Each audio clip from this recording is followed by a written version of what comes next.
All right, today I'm having coffee with Ben Tarantino. He has a company called Wise Move, and I'm really kind of interested in this because we've went through like the whole selling of a house and everything recently, and the process is pretty involved. And so I see a bunch of like technology coming on. I see a bunch of odd like little real estate companies popping up like yours, and you're a totally local company. And so I want to kind of get your like take on what is it that you do?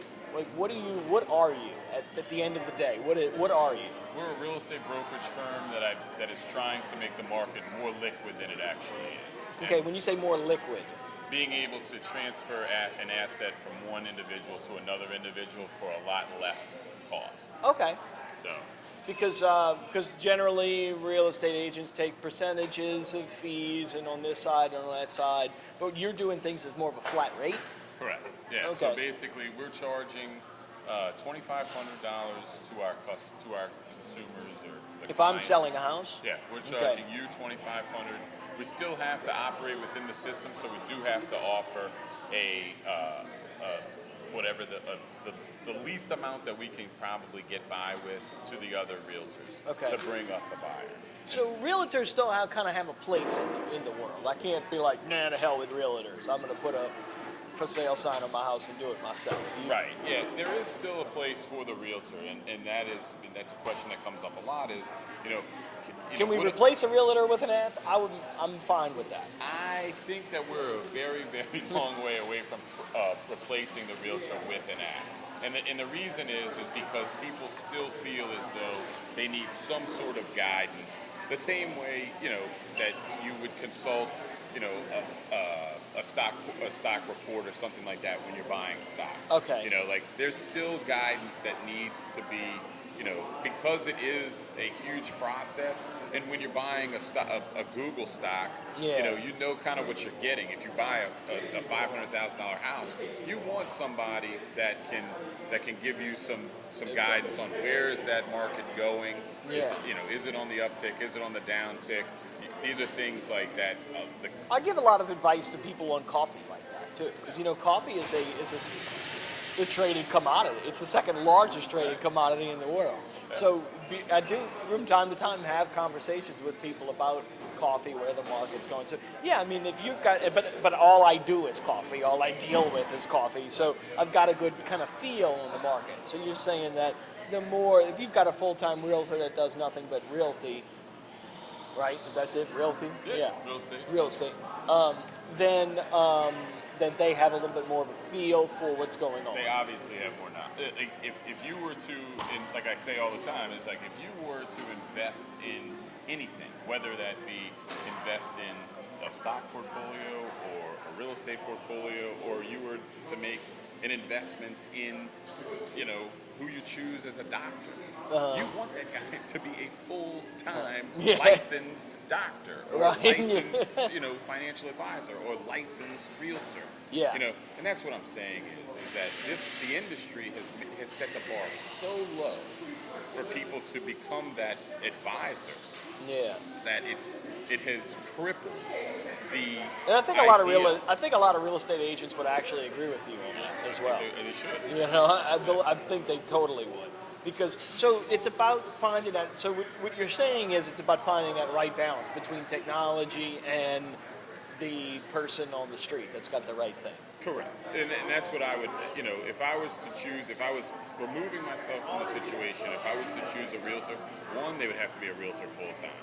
And two, they would have to offer, if I'm doing the due diligence, if I'm the one that's on Realtor.com or on Wise Move's MLS feed and looking at houses and setting my filters and narrowing down my search to where my realtor doesn't, I need to be compensated for that. Right. And I think that 90% of buyers, aren't being compensated in the manner that they should be because, and I mean, if you want to break down the numbers, I know this gets a little boring, but if it takes a realtor... This is YouTube. They're on to the next cat video, man. They're not...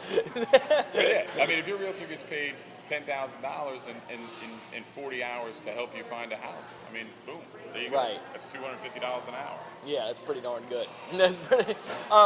But and then from a technology standpoint, I know I get like emails, and I've looked at things, and when you punch your house in, like realtor and all that kind of stuff, it doesn't like give you, like, in other words, depending upon how it runs that time, it'll show your house varying, because I'm on one side of St. Claude, and the houses on the other side of St. Claude are drastically different prices. So depending upon how you run it, you can get a bunch of different numbers. Exactly. So Because it's only looking at zip codes or whatever it's looking right, at. exactly. So you need to tighten that area of that will give you a true representation of what the house that is worth.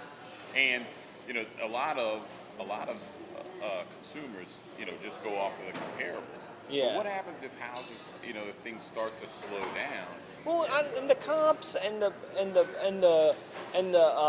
I guess comps would be, Herman comes in here. He's a appraiser, and he talks about that as well a lot. But when you start talking about like square footage and comps, it changes so much. Absolutely. It's not like a hard fast rule. If it's selling for X number of dollars a square foot, you're going to get that X number of dollars a square foot. Yeah, that's exactly And it's like, oh, this is a detached house that doesn't have, like, it's a big garage that you could use, but it ain't in that or whatever.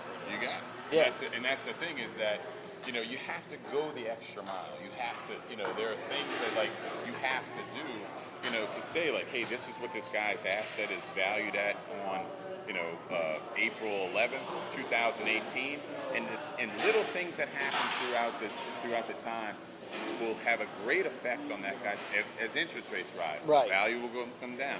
If St. Roch Mark opens, right across St. Claude, that brings us the value. Yeah. It's little things like that we at Wise Move are trying to implement to say these have serious effects on the value of your home. Right. I mean, you have negative effects too, like a lot of Section 8 housing starting to go up, rental property, boom, boom, boom, boom. These drive down the price of your house. It'll change. But those are little things that, like, when you pay a appraiser $500, like, he'll come out and do all that. Right, but you need the day-to-day. The day-to-day, just to kind of monitor and see where it's because going. I'm going to tell you, 90% of consumers do not look at the value of their home the same way they do their stock portfolio. No, but it changes. It does. And it can change in a big way, as we've seen in a lot of different neighborhoods around town. How about 2008? Yeah. In a huge way in 2008 because nobody was watching what was going on. And I read an article where a guy making $10 an hour gets a $150,000 home loan. We're in trouble. Yeah. I think that, and again, I think technology really does have a place to to clean up a lot of that. Absolutely. A lot of the cut the fat in a real, because when you go sit down in the real estate closing, there are a bunch of bullshitters with their hand in the pot. Oh, absolutely. That's why they're there. They're all ready to go, Exactly. And you as a buyer or a seller, well, maybe a seller would be a little bit different, but as a buyer, you're getting the house you want, and everybody's made that happen, from your the title company to the agents to. So I mean, does your technology, does it get rid of some of these bullshitters or no? Yeah. Okay. Down the line, I mean, we hope to drastically reduce the cost of. But like I said earlier, we have to operate within the system right now because we need. Why is it? Why has whereas something like a stockbrokers have been all but cut out of the deal? Why do real estate agents? Why does this industry hold on to that? Well, because the National Association of Realtors is an incredibly large lobbying company. So basically, they have the power right now, to squash anybody like myself coming in. Right. But we're not large enough to be on the radar of the National Association of Realtors. Right. But we are on the forefront of what is going to happen. The Uber, what the Uber did to the taxi cab industry. I'm with you. It's going to happen. There are tons of industries that We Amazon talk and the retail industry. It's just there are tons of thousands of industries examples.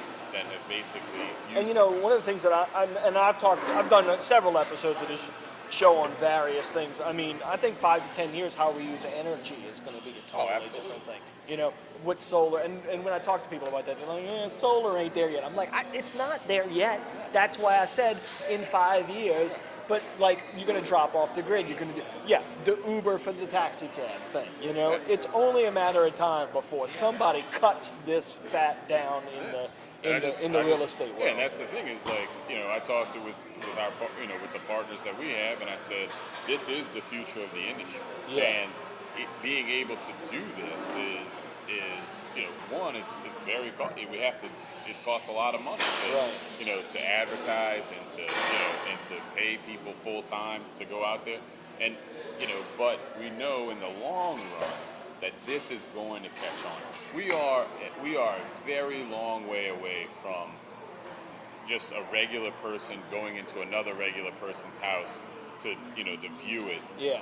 Because and I've seen technology and apps that have been created, but as well as I do, how far are you away from opening your door to someone that you don't know? Yeah. And while you're not there. Yeah. We are very far away from that. I mean, like, with the privacy and things that are going on the internet. I mean, like that's why. But there. Yeah, but I summon someone to come pick me up, and I get in their car. Yeah, that's true. On the internet. That's true. Yeah. So I don't think we're that far. You think we're that far? I think we're because it's. I think there's some real estate people that are bullshitting me into believing that this is the way to go. I think that's the problem, not necessarily that. Yeah, you're right. I mean, like, you just described Uber. Yeah. But, I literally use the internet to summon a stranger, and I get in their car, and they drive me somewhere. Right. But I just think that and you may differ from me, but the thing is like, and I'm more willing to do it. I'm more willing to say, hey, yeah, sure. This John Smith wants to see the house at 2:00 today. There's some sort of digital code that he can put his, something under there. And he's got a rating as a person, just the same way. And then they come in your house, and then, something's missing. Yeah. What happens? Yeah. Like, okay, well, go find John Smith. Oh, we can't find him. And then, the guy with the mask is, in your house. Right. Or, and that's where I kind of see where some the public problems is would right be. now. Right. Just there's got to be some sort of checks and balances. Who is this person? Is it really are they really who they say they are? Right. Well, I'm super into it. I want to check your website out, Wise Moves, and I'm gonna learn something about real estate, or I'm gonna learn something about how the technology's moving. So cool. So check it out. But thank you so much for sharing a cup, man. I appreciate it. Yeah. Kevin, it's a pleasure. Yes.